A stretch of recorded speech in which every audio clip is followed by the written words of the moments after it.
Well, thank you very much. I thought you were talking about somebody else.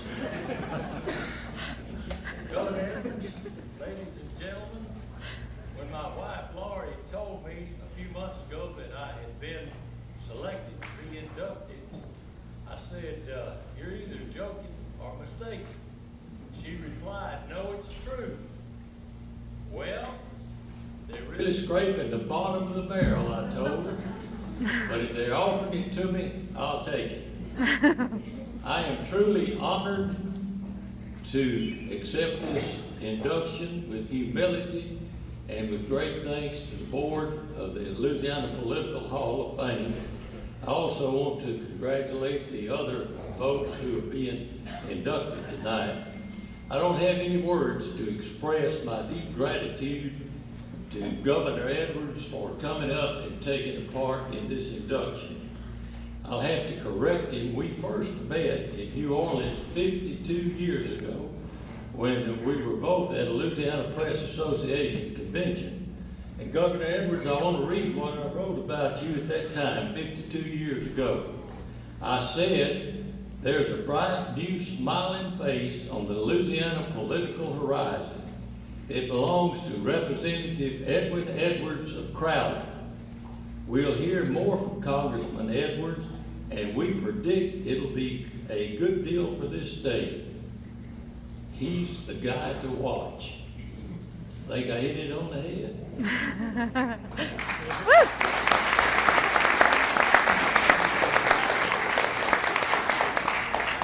I didn't see him again for 3 years.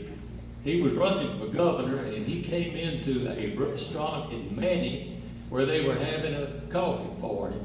And I was there to cover it for the newspaper. Well, he walked in the door, he looked around, and there were 3 pretty girls over in the corner, and he headed for them.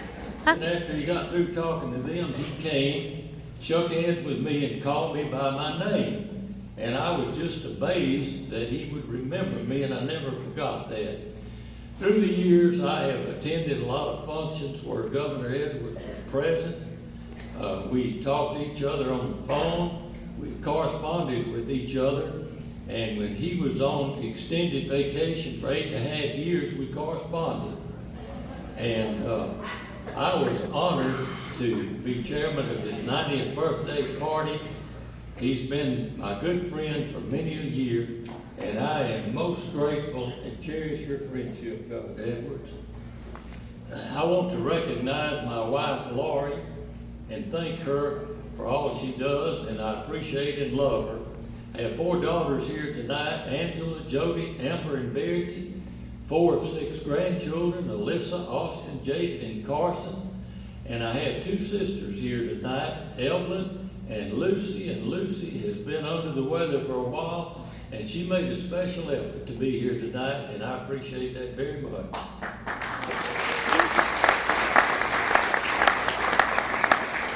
In addition, I have 40 relatives here tonight, and we have always had a close family, and I'm very appreciative of that. I have a host of friends who have come, some traveling from Texas, Arkansas, and South Carolina, and I am very appreciative of that. Talking about politics, you can get a good education in politics, and I learned a lot of things when I worked for Governor Earl K long, mostly a lot of things not to do. There are many colorful stories I could tell about when I was his public relations man in the race in 1960. One Sunday night, we were driving, Uncle Earl and I were driving back from Marksville where he had spoke. It was night, it was dark, and we were driving back to Alexandria. So I was driving the speed limit, which was 60 miles an hour back in the day, and he said, kick it on up. So I kicked it on up to 70. We got going real good, and he said, kick it on up. So I kicked it on up to 80. He kept saying that until I was going 100 miles an hour. And then he let out a big cuss word and said, I said to kick it on up. Well, I was scared to death driving down the road at 100 miles an hour. So I pulled over on the shoulder And I looked at him and I said, Uncle Earl, I've done all I can do. If you want to drive any faster, you're going to have to do it yourself. So he said, by golly, I'll do it. And he got out, got on the steering wheel, and we drove to Alexandria the rest of the way that night at 35 miles an hour. And that scamp drove all over the highway. I was glad to get to Alexandria. Another time, Sunday morning, we were headed for the Boyles Parish, and we were in Alexandria going over an overpass. And there was a little car in front of us going slow, and in Uncle Earl's lingo, any car in front of him was a slow-moving car. So we were going up this overpass, and he said, pass that car. And usually I did everything he told me to do, but this time I said, no, there might be a vehicle coming over the crest. So just about that time, here comes a vehicle over, and he let out a big cuss word, and he said, always remember that you'll never get ahead unless you take a chance in life. And Governor Edwin was talking about his age. As far as I know, I'm the last man standing from Governor Earl Long's campaign. It was an honor for me to be friends with Governor Jimmy Davis in the late 1960s.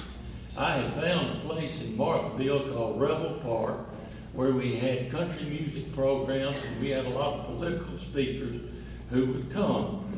The first time Jimmy Davis was there, I was on stage sitting by him, and he leaned over and whispered to me. He said, do you have my money? I said, yes, I do. He was talking about his fee for singing. He whispered again, he said, I'm going to look to the right, you look to the left, reach your hand in the pocket, get the money out, and hand it to me under the chairs. So that's what I did. And I never understood why we did that. As I grew closer with Governor Davis, I called him before his 99th birthday party, and I asked him if he had any plans. And he said, no, I don't have any. I said, would you like to come to Rebel Park and we'll give you a big birthday celebration? And he said, yes, I would like to come, but it's going to cost you some money. So he said, and Jimmy, when he got ready to emphasize something, he would draw his words out. He said, it's going to cost you $4,000. Oh. I said, well, I believe we can meet that, Jimmy. He said, well, I'll have your contract up there tomorrow. So at the time, my wife was Marcia, and she got busy selling ads in a program book. And she sold a lot of ads. And when it came down to it, we paid Jimmy his $4,000.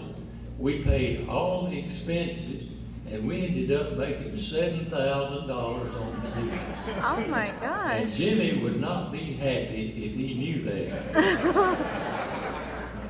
Jimmy, for the sunshine and the money, we still thank you. Coming from a poor family out in the country taught me to appreciate the good things that have come into my life, and I am eternally grateful to God. I've had a wonderful life.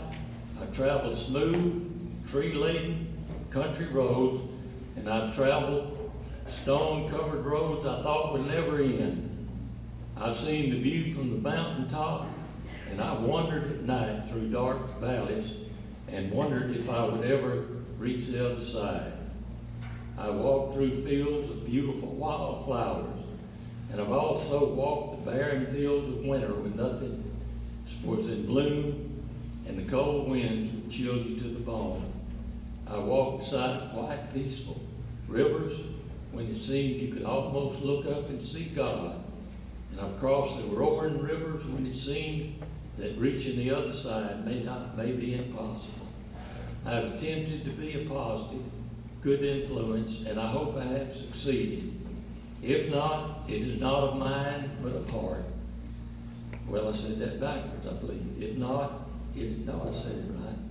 Anyway, I wouldn't trade the journey I've traveled for anything. God has richly blessed me, and for that I'm very thankful to Him. In closing, I will again say, I question this recognition, but I accept it with humility and gratitude. And again, I say to my good friend, Edwin W. Edwards, you have made a good night for me even better. And from the bottom of my heart, thank each of you for attending. Good night.